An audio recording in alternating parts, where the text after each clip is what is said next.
Bismillahirrahmanirrahim. Assalamualaikum warahmatullahi wabarakatuh.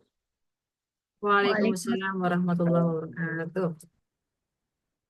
Alhamdulillah, pada sore hari ini kita dipertemukan kembali. Alhamdulillah dalam acara webinar Prodi IAT YAI Persis Bandung.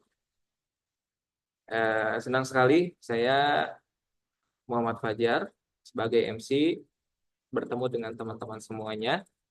Kita masih diberikan kesehatan oleh Allah Subhanahu wa taala dan juga kesempatan pada sore hari ini sehingga kita bisa mengisi waktu-waktu dengan hal yang bermanfaat, yang salah satunya adalah dengan mengikuti webinar IAT IAI Persis Bandung. Teman-teman sebelumnya sudah tahu belum apa tema kita pada sore hari ini? Jangan-jangan asal join-join ya, jangan sampai ya. Oke. Teman-teman semuanya, sebelumnya saya ucapkan terima kasih kepada Ibu Kapolri kita, Ibu Banan Nailin Najiyah MA, yang sudah hadir pada acara sore hari ini. Kemudian pemateri kita pada sore hari ini yaitu Kang Habib SHB, eh, alumni tahun 2024 ya, tahun 2024 yang baru lulus kemarin. Kemudian dan tidak lupa juga teman-teman semuanya, saya ucapkan terima kasih banyak apresiasi dari saya kepada teman-teman semuanya, baik yang mahasiswa ataupun yang alumni yang sudah hadir pada acara hari ini. Mudah-mudahan ya kita istiqomah hadir, selalu hadir dalam acara webinar IAT Event System. Baik teman-teman semuanya, langsung saja. Cara yang pertama yaitu adalah sambutan yang akan disampaikan oleh Ketua Prodi Ilmu Al-Quran dan Tafsir IAI Persis Bandung, yaitu Ibu Banan Nailin Najiyah MA. Wadahnya kami persilakan. Bismillahirrahmanirrahim. Qala Allah Ta'ala fi Qur'anihil Karim, a'udzu billahi minasyaitonir rajim. Laqad kana fi qasasihim 'ibratun liulil albab. Assalamualaikum warahmatullahi wabarakatuh. Waalaikumsalam. Waalaikumsalam warahmatullahi wabarakatuh. Innal hamdalillah nahmaduhu wa nasta'inuhu wa nastaghfiruh wa na'udzu billahi min syururi anfusina wa min sayyiati a'malina. May yahdihillahu fahuwal muhtadi wa may yudlilhu falan tajida lahu waliyyan mursyida. Asyhadu an la ilaha illallah wa asyhadu anna Muhammadan abduhu wa rasuluh la nabiyya ba'da amma ba'd. Yang kami hormati Akang Habib yang telah hadir sebagai pemateri hari ini, yang kami hormati Master of Ceremony Akang Fajar, Ustadz Fajar, dan teman-teman mahasiswa-mahasiswi Prodi AT yang saya cintai dan saya banggakan. Pada kesempatan kali ini kita akan membahas tentang seni menyampaikan siroh-siroh Al-Quran. Jadi, karena Al-Quran ini particularly ya secara spesifik dan signifikan itu memuat kisah-kisah Al-Quran, muncul berbagai pertanyaan. Apakah Al-Quran ini adalah kitab sejarah atau bukan? Kalau anak IAT jawab bukan. Al-Quran adalah kitab hidayah, kitab petunjuk. Yang salah satu muatan petunjuknya berupa siroh. Dan pada kesempatan kali ini, ya, akan Habib hadir dalam menyampaikan seni bagaimana hidayah itu bisa sampai. Walaupun hidayah itu kehendak Allah ya. Jadi teman-teman, ternyata dalam menyampaikan sirah-sirah Al-Quran itu ada seninya. Dan insya Allah pada kesempatan kali ini Kang Habib akan menyampaikan. Saya kira cukup, kepada Kang Habib kami persilahkan.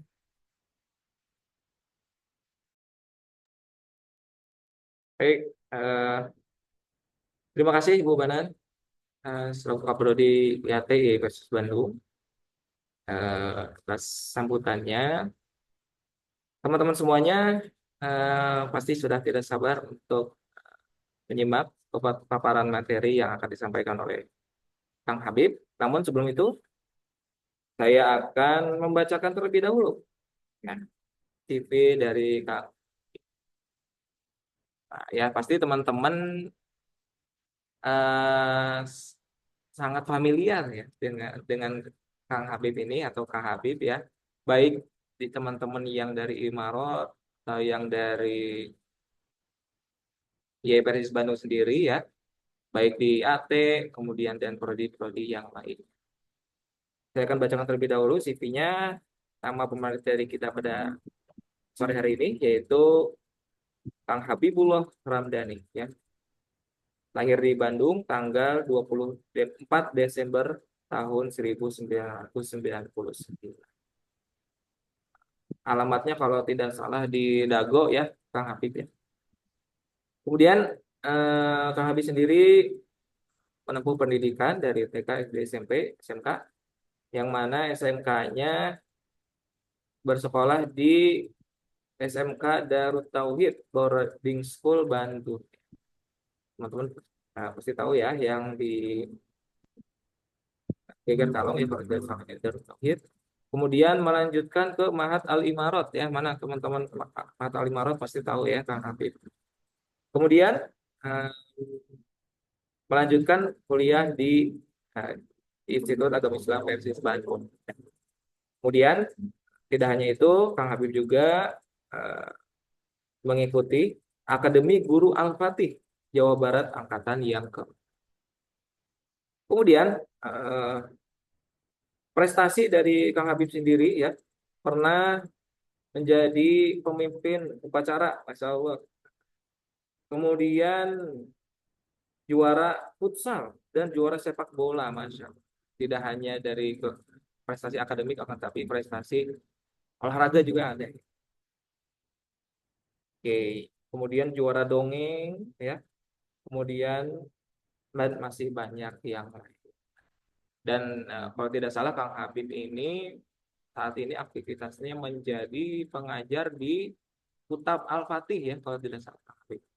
Masya Allah. Mudah-mudahan baik teman-teman semuanya, langsung saja kita simak ya. Kalau perlu kita siapkan catatan kita apa-apa materi yang akan disampaikan oleh Kak Habibullah Ramdhani SAG kepada beliau. Kami persilakan. Bismillahirrahmanirrahim. Sudah terdengar Kang Fajar suaranya? Alhamdulillah jelas Kang Habib. Baik, alhamdulillah. Terima kasih Kang Fajar. Terima kasih kepada Ibu Kaprodi kita, Bu Bana Nailul Najihah MA yang telah memberikan kesempatan untuk dapat berkumpul dan bermajelis ilmu ini. Baik, bismillahirrahmanirrahim. Sim kuring juk nangtung di podium prak nyerita di tempat lain kagiring kuci kopi kawa kuci kuah nanging estu kagiringku ati anu suci nyacas berbodas ka pentang asmara cinta kata jiku hadis nabi baliku ani walwayah sampaikeun ayat-ayat di kami sanujan anjeun boga nangan saayat hartos henteu bubanan sakedi. Abbas dan Bubana. Oh, berarti mun tengah jawab berarti tengah atos. Hatur nuhun Ibu. Sadayana Tim kuring lagi alhamdulillah tengah alamin. atas. Siap, alhamdulillah. Insya Allah pada kesempatan ini sebuah kebahagiaan dan penuh rasa syukur kita panjatkan kehadirat Allah Subhanahu wa taala yang telah memberikan beribu-ribu nikmat, beribu-ribu keberkahan dan banyak sekali hal-hal yang patut kita syukuri, dari mulai kita bernafas, bersyukur masih bisa hidup sampai usia yang tidak relatif sudah menuju ini ya fatan udah remaja menuju dewasa. Nah, alhamdulillah pada kesempatan ini kita dapat berkumpul bersilaturahmi dan dapat bertegur sapa di sini. Alhamdulillah, insya Allah di sini akan ada hal-hal yang ingin disampaikan terkait dengan seni menyampaikan siroh, khususnya terkait dengan siroh-siroh Quran. Nah, baik, insya Allah kita akan sama-sama saksikan. Bismillahirrahmanirrahim. Berkenan Kang Fajar untuk men-share PPT-nya.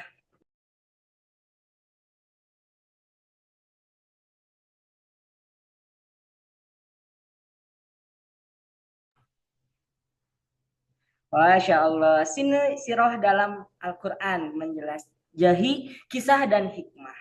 Jadi yang pertama adalah kita akan membahas terlebih dahulu terkait dengan seni menyampaikannya terlebih dahulu.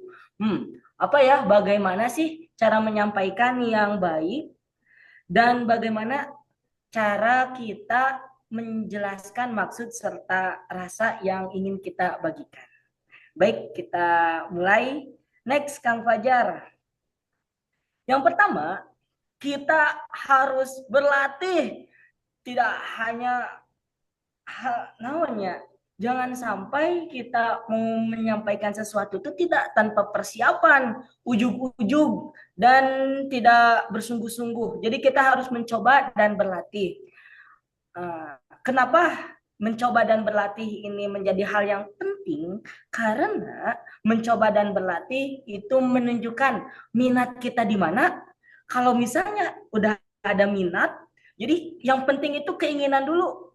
Udah ada keinginan, baru kita turunkan apa dulu ya yang harus kita kerjakan kalau misalnya ingin jadi itu. Contoh misalnya ingin menjadi pendongeng yang handal. Wah, berarti apa aja nih yang harus dipelajari? Oh, berarti bagaimana ya cara menyampaikan yang baik. Yang kedua, kalau bertemu orang seperti apa ya dan sebagainya. Atau bagaimana mau jadi mufasir. Nah, kalau misalnya mau jadi mufasir, tanya aja Bu Banan karena nanti insya Allah Bu Banan lebih tahu. Gimana ya langkah-langkahnya itu ujung-ujung. Kalau misalnya ingin mencapai tujuan yang jauh, harus dimulai dari hal yang terkecil. Bagaimana peradaban ini terbentuk, itu dimulai dari kita mencoba dan berlatih. Allah tidak akan mengubah suatu kaum sampai kaum itu mau mengubahnya.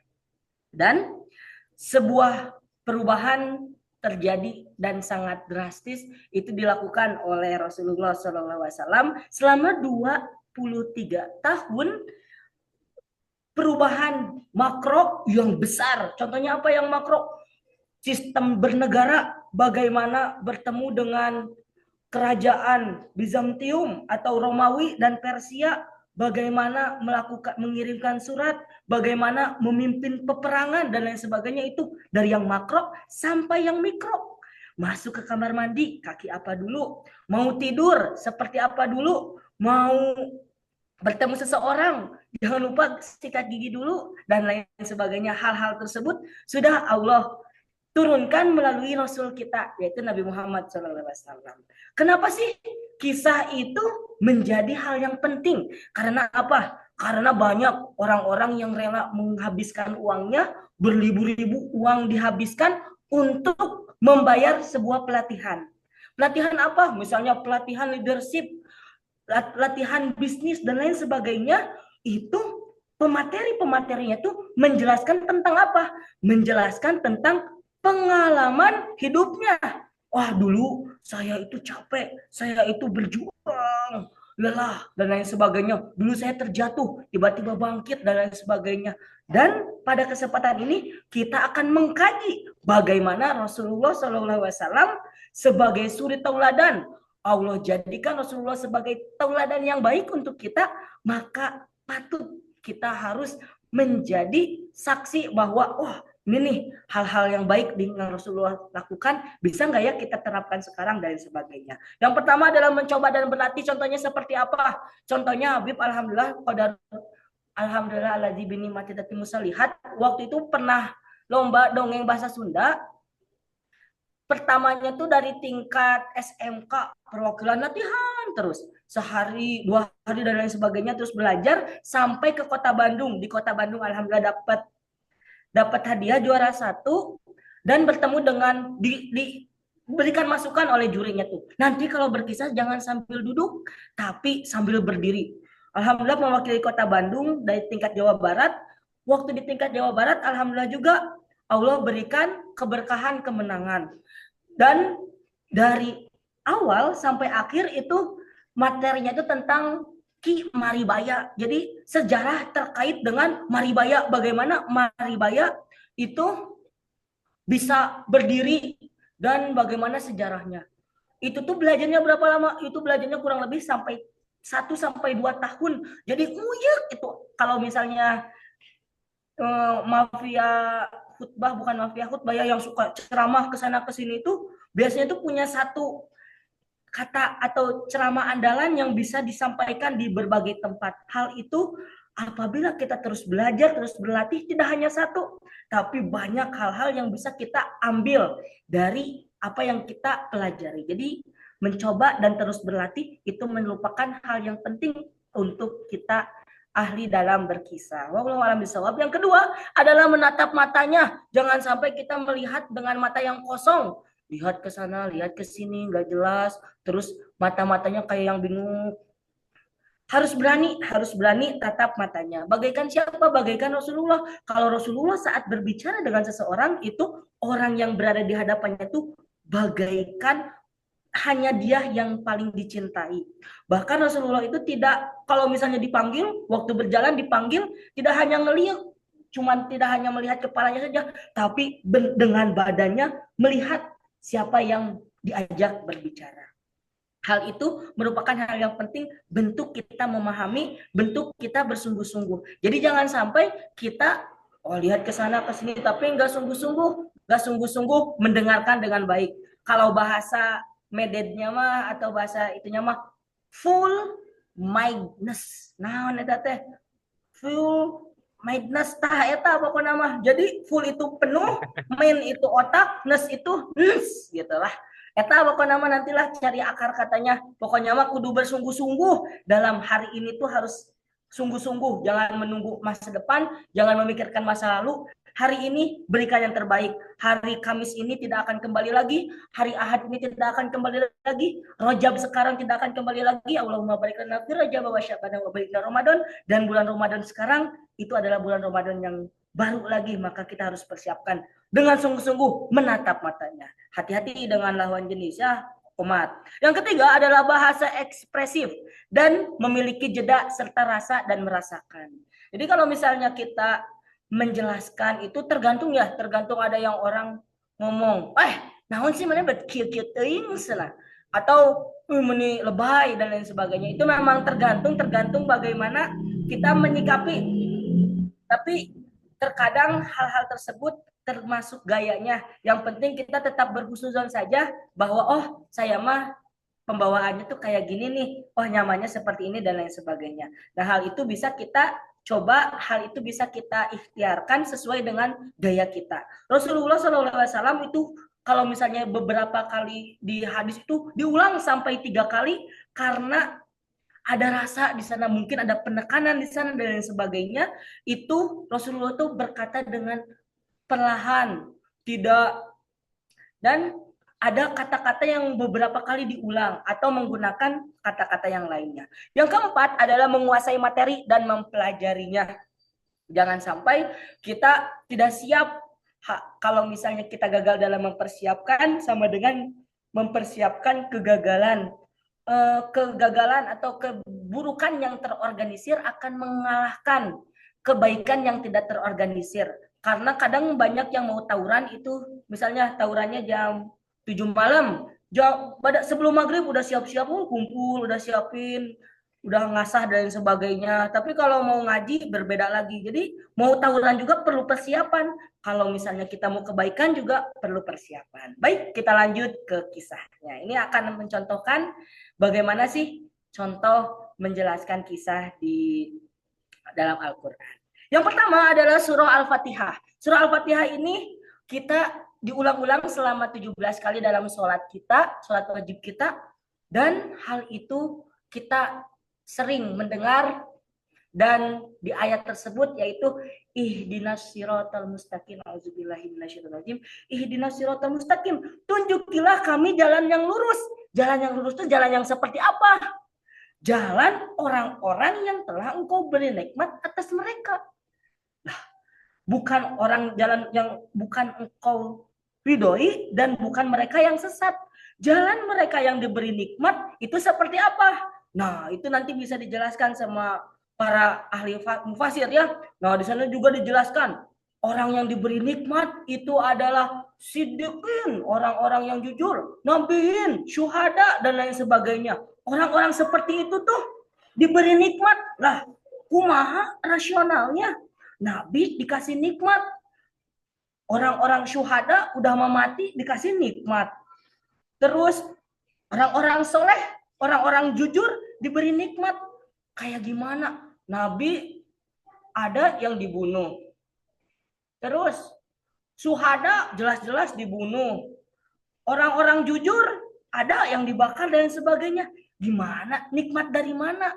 Nikmat seperti apa yang dimaksud itu? Nah, nikmat itu kita bisa dapatkan dari sirah atau sejarah. Maka di dalam surah Al-Fatihah itu kita bisa mengambil sejarah. Untuk apa sih sirah itu dibutuhkan? Ya untuk tahu. Ihdinas siratal mustaqim. Ya Allah, saya ingin ditunjuki jalan yang lurus. Jalan yang lurusnya seperti apa?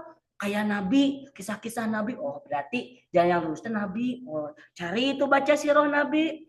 Nabi Muhammad dan lain sebagainya. Orang-orang soleh, baca sirah orang-orang soleh. Syediki orang-orang yang syahid. Contoh cari baca. Nah, itu merupakan sirah.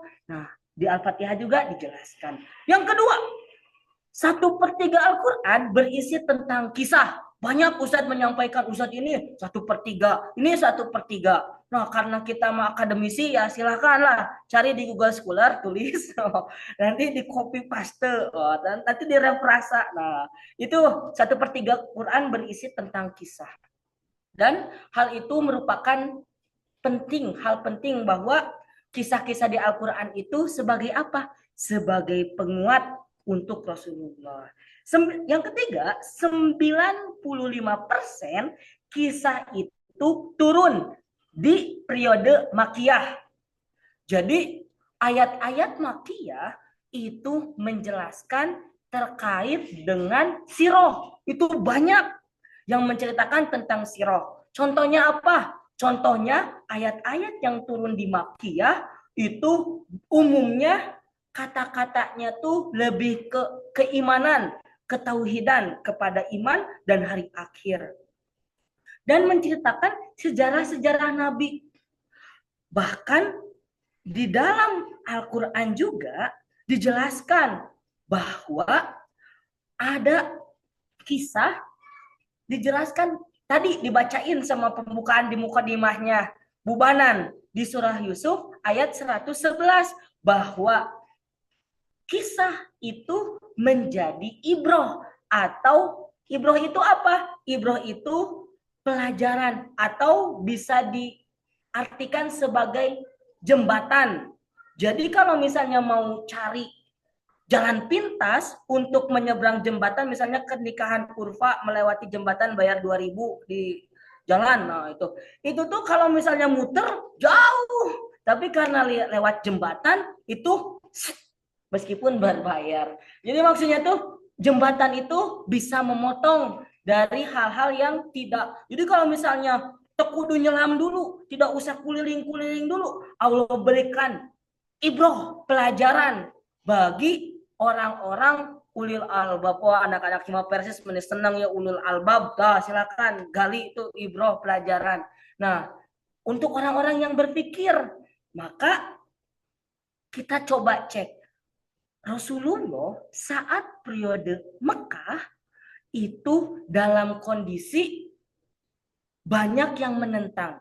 Beliau menjelaskan Quran kepada Khadijah, kepada istrinya, kepada kerabat-kerabat dekatnya. Abu Bakar, Ali bin Abi Thalib. Abu Bakar setelah mendapatkan amanah dari Rasulullah, sampai Abu Bakar itu langsung menjadi, kalau MLM mah udah punya downline-nya udah langsung 4 lagi. Dan downline Abu Bakar itu udah langsung 4 dan di berbagai penjuru, maksudnya tuh di berbagai kabilah, sehingga pengaruhnya tuh besar. Orang-orang kunci yang diajak oleh Abu Bakar. Nah, itu bisa jadi pelajaran. Kalau misalnya mau ngobrol kayak gini di depan teman-teman, saya mau ngumpulin 100 orang mah hese. Kunci aja. Cari Bubanan, Bu. Cari Kang Fajar. Tiba-tiba ada 100 orang ngedengerin. Ya Allah, sebuah kenikmatan, kebahagiaan.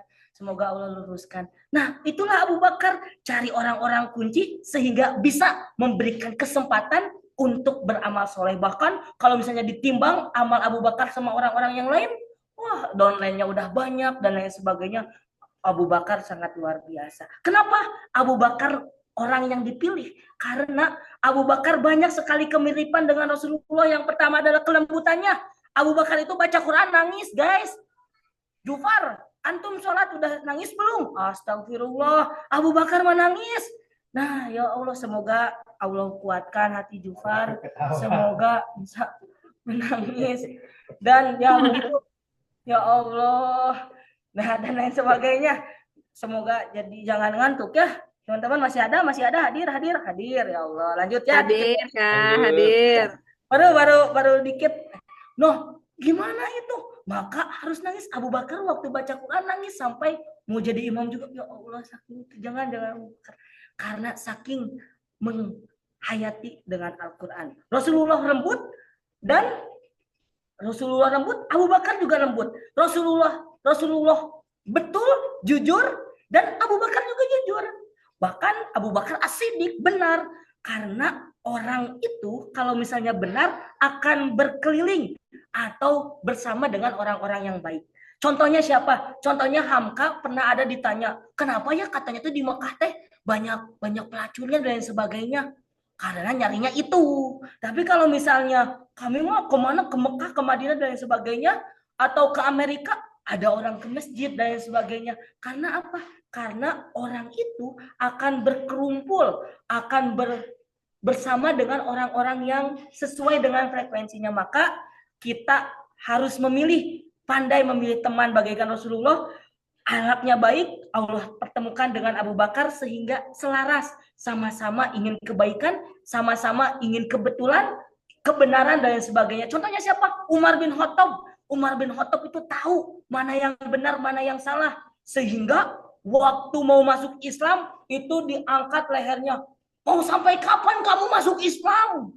Sampai Rasulullah saking dekatnya itu waktu masuk ke rumah Darul Arqam bin Abdul Arqam di Bani Nukhzum, itu sampai diangkat Umar bin Khattab, udah bawa pedang, biarkan sama Hamzah saja. Diangkat itu lehernya oleh Rasulullah, biarkan aku yang menghadapi. Sampai kapan kamu mau masuk Islam? Akhirnya karena betul ingin masuk Islam, Umar meskipun diangkat lehernya, itu sampai-sampai apa? Sampai-sampai beliau tetap bersyahadat, bersaksi bahwa Allah adalah Tuhannya dan Rasulullah sebagai teladannya atau Rasulnya. Karena apa? Karena ingin kejujuran, ingin kebenaran. Karena hal itu merupakan modal yang penting. Yang keempat adalah setiap surah yang menceritakan sejarah nabi-nabi dan umat masa lalu itu merupakan surah-surah Makkiyah. Jadi hal itu menjadi penguat Rasulullah. Jadi kalau misalnya Rasulullah sedang bersedih, dikuatkan oleh Allah dengan surah, misalnya surah Al-Kahfi. Di sana ada beberapa kisah Ashabul Kahfi, kisah Nabi Musa dengan Nabi Khidir, terus kisah Zulkarnain, dan kisah dua pemilik kebun. Hal itu menjadi pelajaran penguat bahwa Nabi diturunkan surah Nuh. Sampai 950 tahun Nabi Nuh berdakwah sampai telinga sama ininya ditutup, gak mau dengar apa yang disampaikan oleh Nabi Nuh. Sampai anaknya juga mau lari berlindung ilal jabal, sampai ke gunung, aku mau ke gunung saja. Tapi apa? Tapi Nuh juga masih kuat. Itulah penguat bagi Rasulullah. Ada di sana juga nabi-nabi yang lainnya. Yang kelima adalah setiap surah yang di dalamnya mengandung sajadah, maka itu surah Makkiyah. Menurut mana Qoli Al-Khoton, di mana pernah ada kisah, saking malunya orang-orang kafir itu masuk Islam, jadi ngedengerin. Waktu kemalaman, waktu di malam hari mendengarkan Rasulullah ngaji. Waktu membaca ayat sedikit demi sedikit pelan. Kalau nggak salah surah An-Najm, silakan cari, mahasiswa cari sendiri. Oh, dibaca. Udah itu apa? Sampai bersujud. Orang-orang di luar juga ikut sujud. Bahkan ada juga di kisahnya bahwa saking malunya bersujud, tanah itu diambil, ditempelin ke keningnya. Biar apa? biar ya sujud lah, saya teh sujud tapi nggak mau sujud, jadi tanahnya diambil ditempelkan ke kening. Karena apa? Karena tingginya ayat-ayat Al-Quran. Lanjut Kang Fajar, nanti sampaikan kalau waktunya habis. Nah, selanjutnya kita membahas terkait dengan kisah-kisah yang ada. Contohnya apa? Contohnya kisah Raja Habasyah. Wah, ini mah jadi berkisah, resep. Nah, ya udahlah, contohnya jadi pelajaran. Jadi, waktu itu Rasulullah tuh menyuruh sahabat-sahabat hijrah kemana? Menyuruh sahabat-sahabat hijrah ke Habasyah. Di sana itu daerah Afrika, di bawah, di selatan. Ke sana, di sana ada raja yang adil. Kenapa harus hijrah? Karena waktu itu dakwah sudah mulai. Jadi Rasulullah sebelumnya di Gua Hiro, terus mulai berdakwah sampai zamiluni, zamiluni, selimuti aku karena saking takutnya Rasulullah yang gagah, berani, sampai orang-orang saat perang nyumput di belakang Rasulullah, saat ada kuda lepas Rasulullah keluar, itu suara apa? Rasulullah sudah ada di atas kudanya dengan di belakang belah pedang. Orang-orang takut, tapi Rasulullah paling berani. Tapi saat diberikan Al-Quran, itu Rasulullah merasa takut sampai berlindung kepada kekasih hatinya. Waduh, gaya kemana tuh kekasih? Kepada kekasih hatinya. Pulang, zamiluni, zamiluni, selimuti aku. Itu tuh bagaikan zamiluni teriak. Jadi inginnya tuh orang-orang tuh tahu bahwa selimuti aku. Karena saking ketakutannya oleh Khadijah diselimuti. Dan Khadijah memberikan afirmasi positif. Engkau ada 5 poin. Engkau adalah orang baik. Engkau menyambungkan silaturahim. Engkau memberi makan orang miskin. Jadi gitu akhwat. Jangan suka marah-marah. Akhwat, her. Cik atuh. Masa pulang-pulang dimarah-marahin. Kayak Khadijah. Atuh ini kunaon bapak saya teh. Itu dicarekan ke Khadijah ge. Ini kenapa ya pulang sini? Kau mah orang baik, jangan coba ceritakan gimana orangnya, ya mah suka ngorok wae, tidur wae di kulit kelas teh dan sebagainya. Jangan atuh. Yang baik-baik atuh udah butuh afirmasi kita teh. Seperti apa? Seperti dah itu Rasulullah berangkat dan Rasulullah mulai berdakwah. Di dakwah itu perintahnya adalah Iqra, membaca. Dilanjutkan dengan surah Al-Qalam, pena menulis. Dilanjutkan lagi dengan surah Al-Mudassir dan surah Al-Muzammil. Untuk apa? Untuk mengokohkan ruhiyahnya. Untuk di malam hari bangun. Dibangunlah di sepertiga malam terakhir dan sebagainya. Untuk diberikan kekuatan Rasulullah untuk berdakwah. Dan saat itu dakwah mulai disebar. Orang-orang muslim sedikit demi sedikit belajar di rumahnya Khadijah, belajar gantian, sangat semangat untuk menuntut ilmu orang-orang sahabat-sahabat ashabi kunal awalun, sampai sudah mulai tidak tertampung, pindahlah ke rumah Al-Arqam bin Bani Arqam, pindah ke sana, belajar lagi, sungguh-sungguh belajar, sampai-sampai apa? Sampai-sampai ada perintah untuk menyebarkan dakwah. Sampaikanlah dakwah secara terang-terangan. Saking terang-terangannya, orang-orang mulai banyak yang disiksa. Orang-orang disiksa sampai ada kisah yang terkenal, yaitu keluarga Yasir. Wah, itu mah sieun pokoknya mah. Silakan cari sendiri. Sampai dengar kisah Habib itu, wah pokoknya mah cari sendiri lah, nanti diceritain semua mah nanti nggak tamat nanti. Nah udah itu semua apa disiksa, maka suruh pergi ke Raja Habasyah. Pergilah mereka. Waktu pergi dikirimlah oleh orang-orang Quraisy 2 orang, itu Amr bin As. Amr bin As dikirim.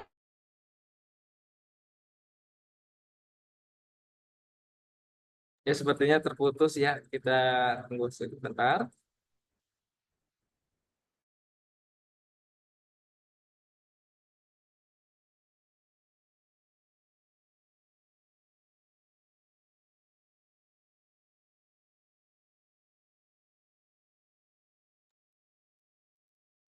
Sepertinya pemateri kita, Bib. Oh iya, sedang ada kendala koneksi. Kita tunggu sebentar ya.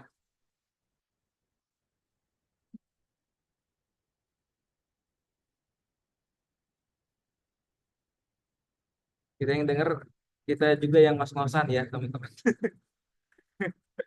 Bener Nah, banget, Kang. Karena seru banget ini ceritanya Kang Habib. Itu nah, kalau di kelas ya, Kang. Kang ya. Habib itu sampai jalan, sampai ngagetin kita kalau berkisah. Oh gitu, Masya Allah. Memang karakter yang cocok untuk Kang Habib nih ya. Betul Menjadi sekali. eh, pengkisah, namanya apa ya pengkisah itu? Pencerita, Cerita, pendongeng. ya, pendongeng. Dongeng. Buat teman-teman sambil nunggu Kang Habib ya, ayo kita siapin pertanyaan buat Kang Habib nih. Ya Allah, terima kasih. Ustaz, Nah, cukup ini mah karena waktunya habis kuota HP, jadi ada kuota HP Bapak. Maka dicukupkanlah kisah-kisah. Lanjut, next. Nah gitu pokoknya mah kisahnya lah, pokoknya mah seru lah. Manfaat Sirah Nabawi, silakan dibuka. Nah, memahami lebih mendalam, tumbuhnya inspirasi, meningkatkan ikhtiar. Next lagi Kang Fajar.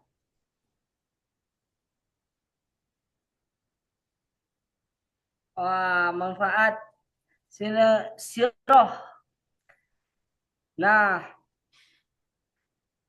saat pertama kali menerima muhajirin di depan para pendeta Kristen, pembesar istana dan para muhajirin, dia mengatakan ajaran Islam dan Kristen. Perbedaannya hanya sebatas garis tipis. Nah, itu apa yang dikatakan? Itu yang dikatakan oleh Raja Najasyi sebatas garis tipis. Dia juga mempercayai nubuah kedatangan Nabi baru seperti disebutkan dalam kitab Injil. Jadi Amr bin As itu bilang bahwa orang-orang yang hijrah ke sana tuh membawa ajaran baru. Tapi Amr bin As itu sudah mempengaruhi, tapi raja yang adil itu bilang, sebentar, saya sudah dapat apa yang kamu sampaikan. Biarkan orang yang kamu sampaikan itu menyampaikan. Itu kita bisa mengambil pelajaran, di antaranya apa? Di antaranya kita harus tabayun dulu. Jangan sampai mengambil dari satu orang saja tanpa mengklarifikasi orang yang lain. Itu yang dilakukan oleh keadilan Raja Najasyi. Akhirnya didengarkan dan dibacakanlah Quran surah Maryam. Sehingga Raja Najasyi itu menangis sampai matanya bersedih, sampai jenggotnya tuh basah dengan air mata. Dan akhirnya orang-orang Ja'far diantaranya, Ja'far dan rombongan dari Islam itu aman, hidup tenang di Habasyah dan di bawah naungan Raja Najasyi. Dan Amr bin As dikembalikan sogokan-sogokannya, meskipun uskup-uskupnya berkata dikembalikan lagi, padahal itu yang sebuah kebahagiaan dari Raja Najasyi. Sampai apa? Sampai Raja Najasyi itu mengembalikan karena jujur, karena adil. Dan mereka pun kembali, Amr bin As kembali, dan orang-orang yang berada di Habasyah hidup berdampingan dengan masyarakat yang lain. Bahkan di akhir kehidupannya, Raja Najasyi itu masuk Islam. Langsung Rasulullah mengatakan bahwa saudara kita ada yang masuk Islam. Dan syariat sholat gaib pertama kali dilaksanakan. Hal itu diawali dari sirah. Maka banyak sekali pelajaran serta hal-hal yang bisa kita ambil dari sirah ini. Bagaimana kita menyampaikan hal-hal yang baik, bukan menyampaikan hal-hal yang kurang baik, tapi karena hal tersebut kita bisa banyak belajar. Next, Kang Fajar. Nah, meningkatkan takwa, memperoleh pelajaran, moral spiritual, mengembangkan kesadaran akan sejarah dan pengalaman masa lalu, meningkatkan kesabaran dan ketabahan, memperkuat hubungan dengan Allah. Next. Sip. Mungkin itu saja yang bisa disampaikan dan semoga banyak sekali hikmah dan pelajaran yang bisa diambil. Ditutup dengan perjuangan Nabi Ibrahim.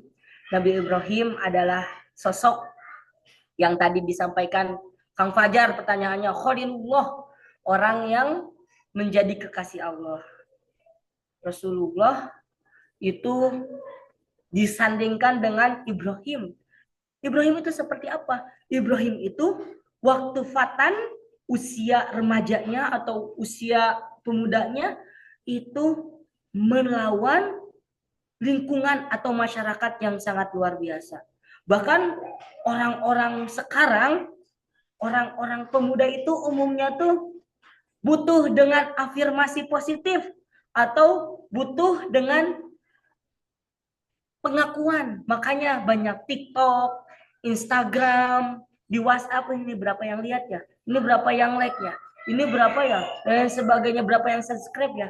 Hal itu sebagai target bahwa pemuda itu lagi sukanya diakui. Tapi Abu Bakar, bukan Abu Bakar, Ibrahim saat mudanya itu berjuang, waktu pulang ke rumah ternyata ada yang bilang pamannya, ada yang bilang ayahnya, itu apa? Membuat patung.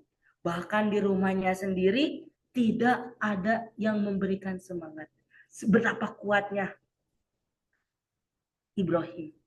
Selepas itu dilanjutkan, Ibrahim melawan pasukan Namrud. Sampai berhadapan satu lawan satu, ayo kumpulkan seluruh pasukan. Namrud kirim pasukan yang banyak. Ibrahim juga berada di sana berhadapan, tapi di belakangnya tidak ada pasukan. Lalu Allah kirimkan pasukan. Apakah itu pasukannya? Silakan tulis di kolom komentar. Dan lalu, ya silakan tulis yang tahu pasukannya. Nanti dapat hadiah. Satu orang yang pertama. Apakah pasukan yang dibawa oleh Ibrahim? Lalu, setelah pemuda dibakar. Udah dibakar. Terus nikah. Udah nikah, punya anak. Udah punya anak, disuruh sembelih anaknya. Seberapa perjuangan Ibrahim dari paginya, dari waktu mudanya sampai usia tuanya. Maka kita harus berkaca bahwa sirah ini adalah merupakan pelajaran penting dan hal-hal yang perlu kita pelajari dengan mendalam. Kalau yang disawab itu saja, mungkin nggak ada yang jawab ya, alhamdulillah, terima kasih, berarti nggak ada yang kasih hadiah. Dan semoga Allah berkahi kita. Mungkin itu saja Kang Fajar atas waktunya. Nanti kalau misalnya ada pertanyaan dihitung sampai 3, nggak usah aja. 1, 2, 3. Alhamdulillah nggak ada pertanyaan. Terima kasih. Dikembalikan kepada MC kita. Masya Allah, alhamdulillah. Ini wah, kalau kata Gen Z mah Kang Habib ini sangat daging banget. Oh, daging banget. Ini materi yang sangat penting dan sangat bermanfaat dari Kang Habib, yaitu bagaimana seni ya untuk menyampaikan sirah dalam Al-Quran. Saya ingat perkataan dari Ibu Banan, jadi murid kita itu atau ya anak didik kita tidak akan ingat kepada materi kita, tapi akan ingat pada perlakuan yang disampaikan oleh gurunya. Jadi meskipun materi kita tentang sirah ya contohnya sangat detail dan panjang, akan tetapi kalau cara penyampaiannya itu kurang menarik, maka itu bisa saja tidak masuk kepada anak didik kita. Begitu teman-teman semuanya, sekarang kita buka sesi tanya jawab. Mungkin satu terlebih dahulu ya, silakan. Wah, ini sudah ada yang raise hand dari Revan Aditya. Silakan langsung saja on mic. Silakan Kang Revan. Taib, izin ya, saya Revan Aditya Nugraha dari Prodi IAT semester 5A. Nah, izin bertanya, kan sirah ini sebetulnya banyak yang memang betul-betul sirohnya itu ada sanadnya yang kuat, dan ada juga yang lemah gitu. Eh, Sebetulnya ada gak sih beberapa siroh yang terkenal di masyarakat, padahal secara ceritanya itu doib gitu, secara sanad, secara matanya itu tidak jelas. Apakah ada satu kisah yang masyhur di masyarakat tentang siroh yang disampaikan gitu? Terima kasih. Silakan langsung saja, Kang Habib. Baik, luar biasa pertanyaannya Kang Revan. Masya Allah, insya Allah akan dijawab oleh Bapak saya. Pak, Pak, ini Pak gimana Pak ini pertanyaannya? Jawab Pak.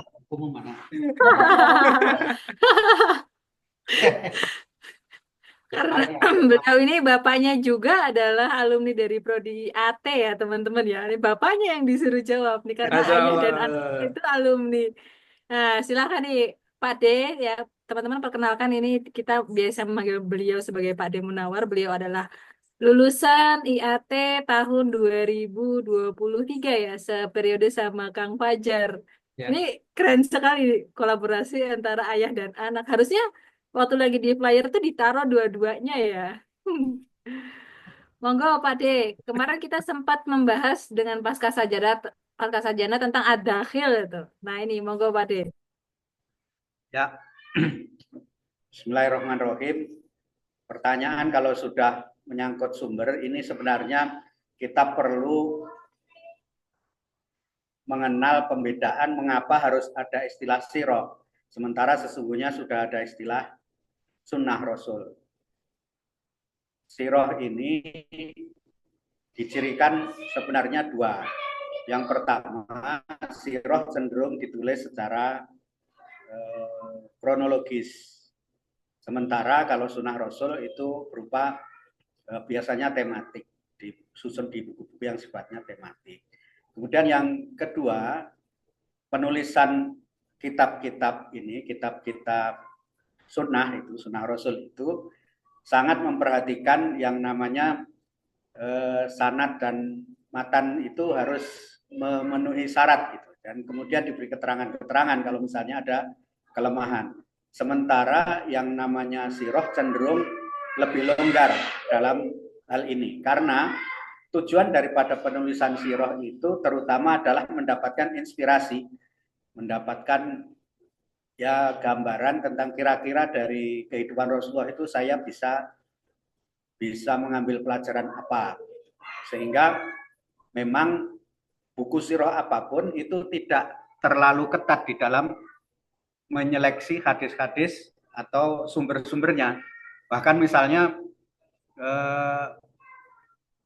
hadis tentang sebutlah misalnya Rasulullah melakukan perjalanan pada usia 12 tahun ke Syam itu sahih tidak, itu belum tentu. Saya nggak yakin lah. Gitu ya. Mengapa bisa demikian? Karena yang namanya Rasulullah itu jadi Rasul ya ketika sudah 40 tahun, itu yang pertama ya. Jadi semua kisah sebelumnya adalah kisah seorang manusia biasa yang belum punya pengikut. Sehingga ya tidak dicatat, tidak di ini, dan bukan orang penting kayak raja begitu. Sehingga pencatatan terhadap kisah-kisah Nabi sebelum beliau menjadi Rasul itu tentunya adalah minim. Yang kedua, ketika tahapan Mekah pun itu juga Nabi Muhammad dalam keadaan masih belum menjadi orang paling berpengaruh, sehingga juga tidak menjadi sasaran pencatatan peristiwa yang dilakukan oleh masyarakat untuk diwariskan ke generasi sudahnya.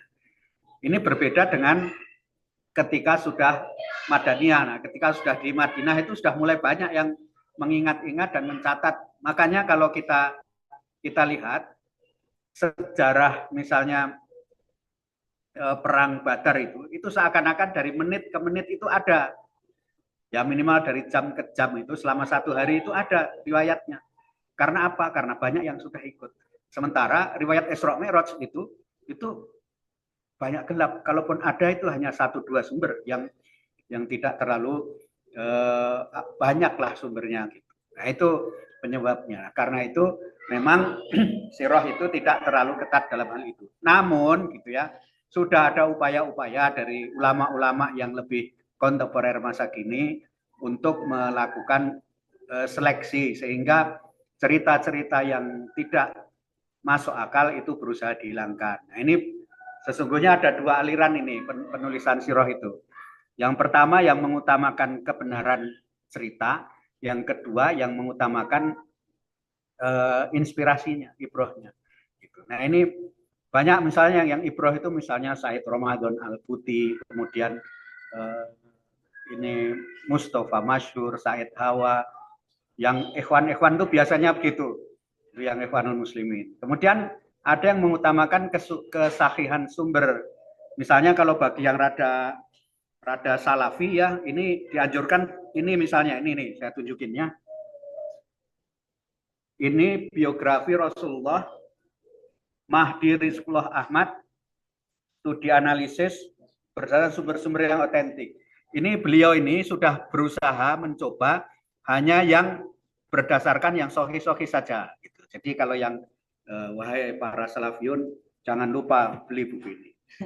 Gitu ya. Kemudian ini yang kedua, kalau bagi yang mahasiswa ini ilmu tafsir, karena ilmu tafsir ini merelasikan antara sirah dengan tafsir, maka tentu perlu membaca yang tulisan ahli tafsir. Ini Muhammad Quraisy Shihab membaca sirah Nabi Muhammad SAW dalam suratan Al-Quran. Nah, gitu. Ini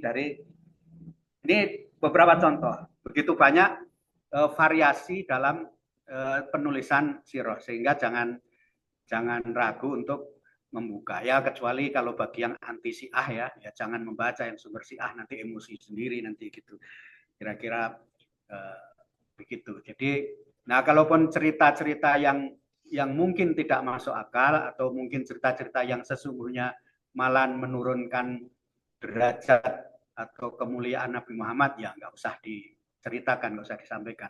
Seperti misalnya cerita yang tadi diungkap Habib pun itu cerita detailnya rada meragukan juga, itu yang apa namanya pimpinan Quraisy ada sembunyi-sembunyi mendengarkan bacaan Al-Quran itu. Meskipun kemudian kita dapati itu peristiwa itu mungkin terjadi tapi tidak seperti persis yang digambarkan oleh cerita-cerita. Karena apa? Karena untuk periode Mekah benar yang dikatakan oleh Habib, yaitu bahwa lebih banyak Al-Quran menjelaskan sirah daripada sirah memberi keterangan terhadap Al-Quran. Kenapa? Tadi alasannya, Nabi Muhammad itu masih fase awal dakwah. Belum banyak mencatat, sehingga catatannya sedikit. Karena itu kalau ingin memastikan apakah sebut misalnya Nabi Muhammad itu pernah bertemu dengan orang Quraisy dan kemudian berdialog dan kemudian menolak kompromi dalam hal tauhid, maka kalau dicari hadisnya mungkin malah lebih sulit. Tetapi di Quran ada. Maka di sini justru Al-Quranlah yang mengkonfirmasi bahwa peristiwa itu terjadi. Kemudian apakah Nabi Muhammad itu betul yatim? Nggak perlu cari hadis, karena Al-Quran mengkonfirmasinya. Kemudian banyak hal-hal yang justru aspek-aspek data-data dari sirah Rasul itu justru Quran yang mengkonfirmasi. Nah, karena itu disinilah pentingnya para mufassir untuk ikut berkontribusi di dalam menulis sirah gitu, dengan berbasis pemahaman terhadap Al-Quran. Nggak perlu ngeper, nggak perlu takut, nggak perlu jiper dengan para ahli sunnah gitu loh. Karena apa? Karena ya memang sumber sirah itu kalau yang makiyah sudah pasti jam 6 sudah pasti lebih banyak konfirmasi dari Al-Quran, bukan dari sunnah Nabi. Itulah mungkin kalau ada yang tidak setuju ya nggak apa-apa, biasa aja gitu ya. Balik Beb. Terima kasih Pak Ade, Munawar. Itu sakit tuh tipe Asma. Ya. Seru banget ini duet maut antara ayah dan anak ya. Coba Bib berdua Bib, nanti saya screenshot. Ya kalau ada pertanyaan lagi ya silahkan aja, mungkin Habib, mungkin saya yang jawab. Silakan satu pertanyaan lagi teman-teman. Oh iya, sambil kita menyimak, kita sambil mengisi link itu ya, sertifikat. Link sertifikatnya ada di kolom cek. Silakan diklik linknya. Kemudian ada lagi satu pertanyaan lagi, silakan teman-teman. Jangan sampai menyesal loh, nah, ya. Pemateri kita pada sore hari ini sangat keren, sangat asik ya. Jangan sampai ada dalam hati kita rasa gundah gulana yang menjadi penasaran gitu. Pertanyaannya nggak saya tanyain ke pematerinya. Ya, teman-teman ada pertanyaan lagi? Silakan. Izin sedikit menambahkan apa namanya tadi ya Boleh, boleh. tentang apakah di Quran itu atau apakah di Sirah yang beredar itu ada kisah-kisah yang sebetulnya tidak konfirmatif ya baik dari Al-Quran dan As-Sunnah. Ada ya Revan kalau kita baca tafsir ya mengikuti mata kuliah studi naskah tafsir itu pasti dalam kisah-kisah Anbiya, kisah-kisah Nabi itu akan kemasukan-kemasukan kisah-kisah yang sebetulnya tidak terkonfirmasi baik dari Al-Quran ataupun Sunnah. Kita untuk contoh ya, untuk contoh tentang kisah Nabi Yusuf. Mungkin kalau di dalam dongeng-dongeng atau siroh yang kita baca, di ending cerita antara Zulaikha ya dan Nabi Yusuf tuh endingnya mereka menikah. Padahal tidak dikonfirmasi dari Al-Quran maupun As-Sunnah ya. Jadi pernikahan antara Yusuf dan Zulaikha itu tidak konfirmatif ya, tidak pernah disebutkan dalam Al-Quran. Begitu pula pernikahan antara Ratu Saba yang kita kenal sebagai Bilqis atau Balkis ya, dengan Nabi Sulaiman. Terus juga kisah tentang Hawa dan Adam. Di tafsir-tafsir itu juga ada tuh bagaimana narasi Hawa itu menggoda Adam sehingga Adam mendekati syajarah atau pohon ya.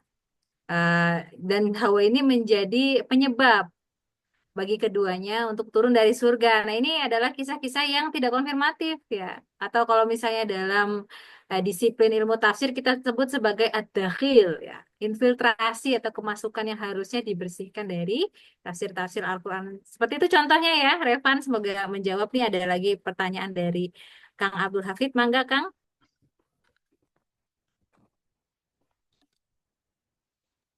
Oke, Bismillahirrahmanirrahim. Nama saya Abdul Hafid Setiawan dari semester 1. Izin bertanya mungkin terkait pembahasan sirah ini. Pernah saya pribadi diskusikan bersama teman pemuda. Kenapa menyambung pertanyaan yang tadi ya, yang pertama. Kenapa di dalam sirah itu terdapat sekali banyak hadis doib di dalamnya. Nah, maka teman saya ini mengatakan karena nanti ranah sirah itu kenapa banyak sekali hadis doib di dalamnya? Karena hanya untuk sebagai memberikan hikmah gitu bagi kita sebagai umat Islam. Nah, ada satu hal yang membuat saya itu tidak setuju. Nah, kenapa gitu di dalam sirah terdapat banyak sekali hadis doib? Apalagi kan yang sedang kita bahas itu sirah Nabi, sirah kisah orang soleh dan lainnya gitu. Nah, bagaimana kita itu sebagai umat Islam dapat meyakini kisah tersebut jikalau hadis yang muncul di dalam sirah tersebut banyak yang doibnya gitu. Terima kasih, sekian.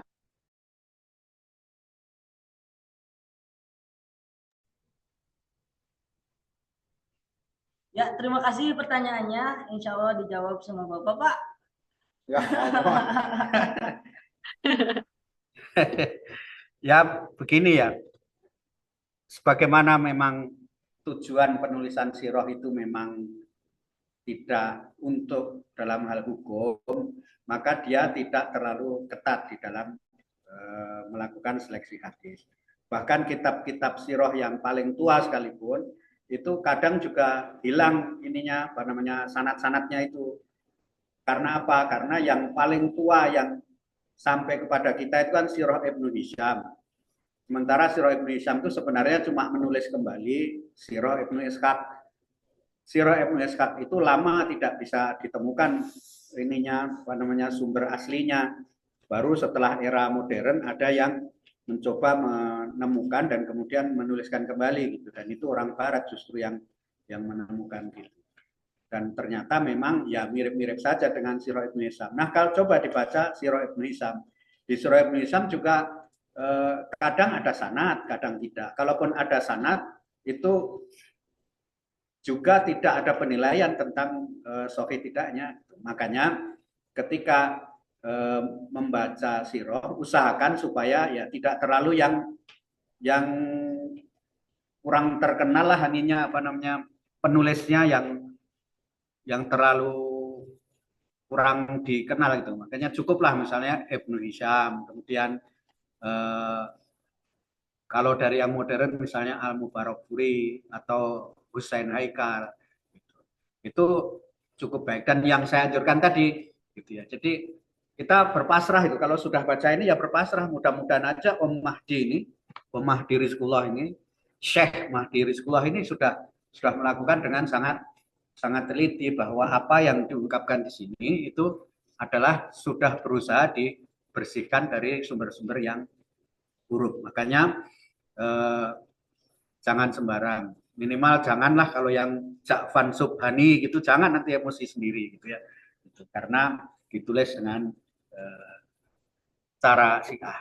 Tapi bagi orang ini ya, bagi yang kaum IAT, perlu juga dikembangkan sikap kritis bahwa sirah ini perlu dipadankan dengan tafsir Al-Quran justru karena tadi, karena kurang sumber. Karena kurang sumber, maka lebih banyak kita perlu berkaitan dengan nilai, bukan dengan fakta. Karena sumber itu kan, sumber ilmiah itu supaya untuk membuktikan bahwa faktanya terjadi. Sementara tujuan sirah memang utamanya dinilai. Gitu. Nah, karena itu lebih penting mengaitkan dengan Quran yang sangat syarat nilai. Sebutlah misalnya surat Al-Mu'awwidhatain gitu ya, misalnya An-Nas dan Al-Falaq itu Makkiyah atau Madinah itu sudah bisa, Madaniyah itu sudah bisa bertengkar kita gitu. Kenapa? Karena selalu diceritakan bahwa dia akibat Rasulullah itu disantet oleh orang Yahudi. Sementara justru di buku-buku sirah disebutkan Mekah itu nggak ada Yahudinya. Kalaupun ada sangat sedikit. Gitu ya, masa sangat sedikit itu kemudian terjadi peristiwa mengembarkan seperti ini, kecil kemungkinan, sehingga kita perlu sedikit kritis di situ. Ada banyak hal-hal yang di dalam penulisan sirah itu perlu dikritisi ketika dikaitkan dengan ayat Al-Quran. Gitu. Sebelah misalnya lagi ya, yang sering diungkap oleh orang Syiah itu tentang ayat innaka lan tahdi man ahbabta gitu ya. Sesungguhnya engkau tidak akan pernah bisa memberi hidayah kepada orang yang kau cintai. Itu orang-orang ahlu sunnah menafsirkan itu tentang Abu Thalib. Tapi coba dicari, itu ada di Madaniyah, di surat Madaniyah. Lah, Abu Thalibnya sudah lama meninggal. Gitu. Jadi kadang itu terjadi ketidaksinkronan seperti ini yang perlu diperjelas.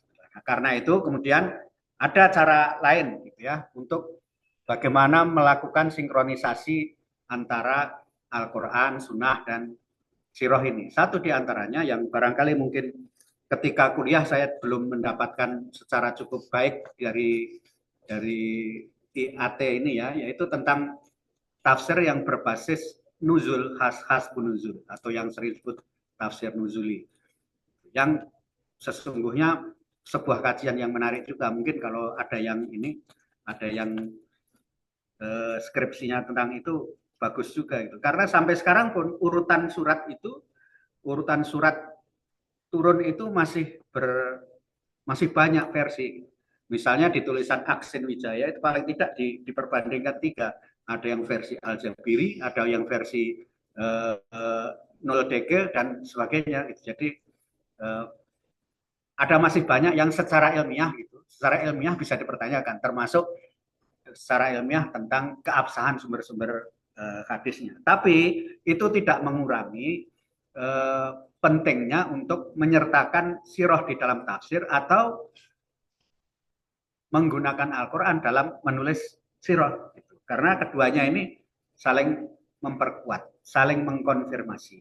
Itulah. Karena ya tadi alasan sudah saya sampaikan ya. Kenapa untuk tahap-tahap awal dakwah Rasulullah itu justru konfirmasi Al-Quran itu lebih signifikan ketimbang kita harus mencari-cari hadis yang mendukungnya. Gitu. Demikian jawabnya, mudah-mudahan tidak memuaskan sehingga kemudian mencari Habib dan kemudian pinjam buku. Silahkan. Baik, terima kasih Pak Ade Munawar dan Kang Habib.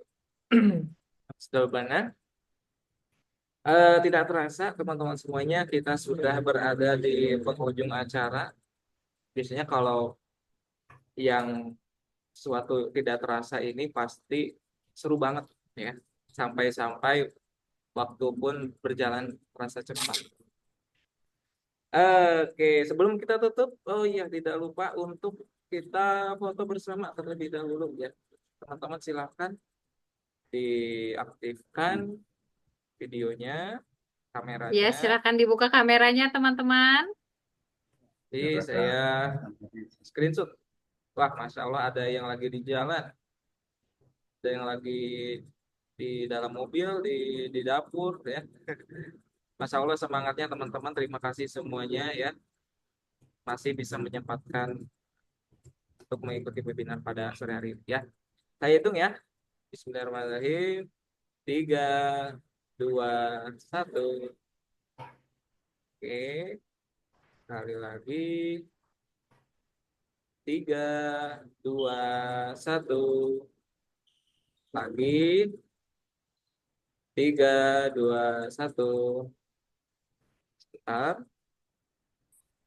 Sekali lagi ya, sekali lagi.